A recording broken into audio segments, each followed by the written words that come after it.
उस शख्स पर निगाह करूंगा, उसी पर जो गरीब और शिकस्ता दिल है और मेरे कलाम से कांप जाता है। मसीह यीशु के अजीम बाबरकत जलाली नाम में आप तमाम नेशनल न्यूज़ देखने वालों पर खुदाम की सलामती हो। मैं बाबर इमैनुअल आज सुबह आपको वेलकम करता हूं प्रोग्राम खुदावंद की आवाज़ में। मैं बेहद शुक्रगुजार हूं आपके लाइक्स, आपके कमेंट्स का और आपकी आरा का, जिससे हम मुस्तफीद होते हैं। आज खुदावंद की जिंदा आवाज़ को हमारे साथ शेयर करेंगे पास्टर कमर गिल साहब। इनका ताल्लुक है न्यू बॉर्न मिनिस्ट्री सियालकोट से। अभी वक्त है कि खुदावंद की जिंदा आवाज़ को हम उनके वसीला से सुने। खुदा बाप, बेटे और रुहुल कुद्स के नाम से आमीन। मसीह यीशु के अजीम नाम में आप सबकी सलामती हो। खुदावंद आप सबको बड़ी बरकत दें। और आज खुदावंद के जिंदा पाक कलाम में से हम पौलुस रसूल की मार्फत फिलिपियों के नाम लिखा हुआ ख़त, उसका दूसरा बाब और उसकी 5वीं आयत मुबारका की तलावत करने की सआदत हासिल करूँगा। तो मेरे अजीज़ों, खुदावंद के जिंदा पाक कलाम में कुछ यूँ मरकूम है, वैसा ही मिजाज रखो जैसा मसीह यीशु का भी था। आमीन। आज हम खुदावंद के कलाम की इस आयत मुबारका पर गौर व खोज करेंगे। तो मेरे अजीज़ों, सबसे पहले हम ये बात करते हैं कि ये ख़त किसने लिखा और किसको लिखा और क्यों लिखा, इसकी वजह क्या थी। तो मेरे अजीज़ों, ये ख़त पौलुस रसूल, जिनको आप बखूबी जानते हैं कि खुदावंद ने अपने जलाल के लिए उनको कसरत के साथ इस्तेमाल किया और गैर कौमों में इस्तेमाल किया। तो पौलुस रसूल मसीह खुदावंद के साथ बेपनाह मोहब्बत रखते थे और इतनी ज़्यादा मोहब्बत कि उनके लिए जान तक कुर्बान करने से गुरेज न किया। जब खुदावंद ने पौलुस रसूल को अपने लिए चुन लिया तो इनकी ज़िद थी कि मैं रोम में जाकर खुदावंद के कलाम की मुनादी करूँगा। और जब ये रोम के लिए निकले तो ये खुद कहते थे कि मैं नहीं जानता कि मेरे साथ क्या होने वाला है, मैं ये भी जानता हूँ कि मैं वापस नहीं आऊँगा। और दूसरे जो लोग थे वो भी कहते थे कि रोम जाना ख़तरे से खाली नहीं। तो पौलुस रसूल ने कहा कि मैं खुदावंद की मुनादी के लिए, खुदावंद के कलाम के लिए ज़रूर जाऊँगा। तो जब पौलुस रसूल वहाँ पर पहुँचे तो वही हुआ जिसका डर था। रोमियों ने पौलुस रसूल को शहीद कर दिया। और रवायत बहुत मशहूर है, मैं इसका भी जिक्र करता चलूँ साथ साथ, कि जब पौलुस रसूल को शहीद किया जा रहा था तो जल्लाद ने जब तलवार उठाई और पौलुस रसूल बिल्कुल यहाँ पर और तलवार यहाँ पर है, और उन्होंने वहाँ भी इनकार करने के लिए मसीह खुदावंद का पौलुस रसूल को फोर्स किया, लेकिन उन्होंने मसीह यीशु का इनकार नहीं किया। और तलवार यहाँ आकर पहुँची और जो ही सर तन से जुदा होने लगा, तलवार उनकी गर्दन पर चली तो उनकी ज़ुबान से 3 लफ्ज़ निकले। और वो 3 लफ्ज़ नहीं बल्कि एक ही लफ्ज़ 3 मरतबा निकला था, और वो ये था, यीशु यीशु यीशु। और जब सर तन से जुदा हुआ तो ज़मीन पर 3 जगह उछला, और जिन 3 जगहों पर उनका सर उछला उन 3 जगहों पर शफाफ पानी के चश्मे निकल आए। और आज भी उस जगह पर 3 चश्मों वाला चर्च बना दिया गया है और वहाँ पर लोग ज़ियारत के लिए जाते हैं, और ये 3 चश्मों वाले चर्च के नाम से मशहूर है। तो मेरे अजीज़ों, ये है पौलुस रसूल जो अपने ख़त को जब लिखते हैं तो किसके नाम लिखते हैं? फिलिपियों के नाम। फिलिपियों एक शहर का नाम है। फिलिपियों शहर जो है, अब हम इस पर गौर-व-खोज करेंगे कि फिलिपियों शहर की जो खसूसियत थी, जो खसलत थी, जो उनकी बात थी, जो उनका तौर तरीका था, उस पर गौर व खोज करेंगे। वो ये था कि वो अपने ओहदों पर गरूर करते थे, तकब्बर करते थे और दूसरों को डिग्रेड करके अपनी इज्जत बनाते थे। उनको अपनी सीटों पर बहुत ज़्यादा घमंड था और वो किसी को कुछ नहीं समझते थे। जिस तरह के आजकल भी हमारे इलाका में हमारे लोगों के भी ख्यालात कुछ फिलिपियों के लोगों की तरह हो चुके हैं। उनका नज़रिया ये था, एक पंजाबी की कहावत यहाँ पर मैं इसके साथ रिलेटेड है तो इसलिए मैं शेयर करता जाऊं। जे पिंड दी गल करो तो पूरे पिंड चो सिर्फ मैं सही हाँ, जे शहर दी गल करो तो पूरे शहर चो मैं सही हाँ, जे पूरे मुल्क दी गल करो मुल्क चो मैं सही हाँ, तो जे घर दी गल करो तो घर चो सिर्फ मैं सही हाँ, तो सिर्फ मैं सही हाँ तो फिर मैं ही सही हाँ। उनको भी ये मसला था, वो सिर्फ और सिर्फ अपने आप को सही और दूसरों को गलत समझते थे और खुद पर गुरूर और नाज करते थे और दूसरों का तमस्करा उड़ाते थे। इसलिए पौलुस रसूल ने जब इनका मिजाज देखा तो इनके मिजाज को लेकर उन्होंने इनको ख़त लिखा और ख़त में लिखा, क्या फिलिपियों के लोगों, तुम क्या करो, वैसा ही मिजाज रखो जैसा मसीह यीशु का भी था, क्योंकि तुम्हें अपना मिजाज बदलने की ज़रूरत है। तुम्हारा जो मिजाज है वो बिल्कुल दुरुस्त नहीं और खुदा को ये पसंद नहीं है, इसको तब्दील करें। तो मेरे अजीजों, मिजाज की बात करता चलूं कि जब भी कोई खुदा का पैगंबर इस दुनिया में आता है तो वो एक पैगाम लेकर आता है और उस पैगाम के मानने वाले और नाफरमानों के भी आप अंजाम देखते हैं।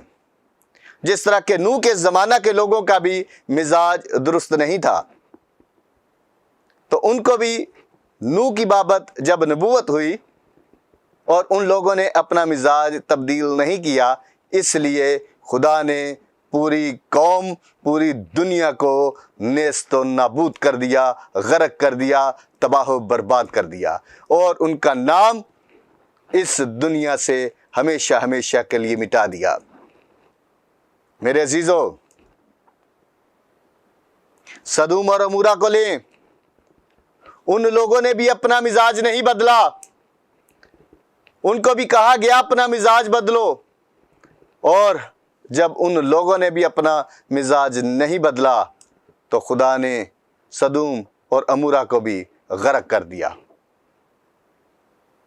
और इसी तरह यूना नबी की मिसाल को ले लें। यूना नबी जब जाते हैं नैनवा शहर में तो वहाँ पर उन लोगों को कहते हैं कि तुम्हारा मिजाज खुदा को पसंद नहीं, तुम्हारा ये रवैया, तुम्हारा ये एटीट्यूड खुदा को बिल्कुल भी पसंद नहीं, इसको तब्दील करें। तो नैनवा के लोग क्या करते हैं? नैनवा के लोग अपने मिजाज को तब्दील कर देते हैं और जिसका मिजाज सख्त था वो अपने आप को नर्म कर लेता है, और जो बादशाह तख्त पर बुर्जमान था वो टाट ओढ़कर बैठता है और अपने सर में खाक डालता है, और जो खुदा से दूर थे वो दुआ और रोजे में ठहर गए।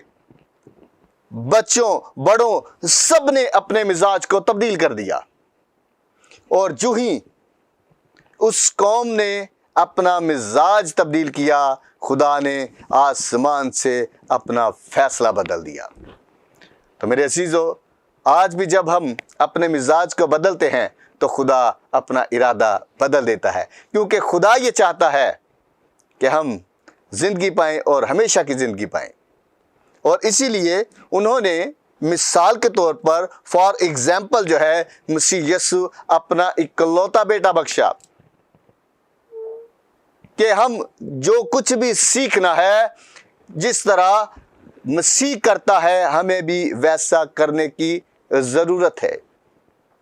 तो मसीह यीशु की यहां पर बात करते हैं कि मसीह यीशु का मिजाज कैसा था। तो मेरे अजीजों, मसीह यीशु का मिजाज बहुत जबरदस्त किस्म का था। उसके अंदर 4 चीजें पाई जाती हैं: आजिज़ी, हलीमी, इनकसारी और फरोतनी। क्योंकि फिलिपियों के लोगों के अंदर इन 4 चीजों की कमी थी, तो मसीह खुदावंद को फॉर एग्जाम्पल, मिसाल के तौर पर यहां इस्तेमाल किया जाता है कि तुमने वैसा मिजाज रखना है जैसे मसीह यीशु का था। मसीह यीशु की मिसाल दी जाती है कि मसीह यीशु का मिजाज ऐसा था और तुमने भी ऐसा ही करना है। तुम्हारे अंदर आजिज़ी, हलीमी, फरोतनी और इनकसारी का आना बेहद जरूरी है। और मसीह खुदावंद के मिजाज के अंदर ये 4 चीजें पाई जाती हैं। मसीह खुदावंद की आजिज़ी देखें, उनकी हलीमी देखें, उनकी इनकसारी देखें। खुदा के साथ आसमान पर तख्त नशीन हैं, खुदा के दाहिने हाथ बैठे हैं।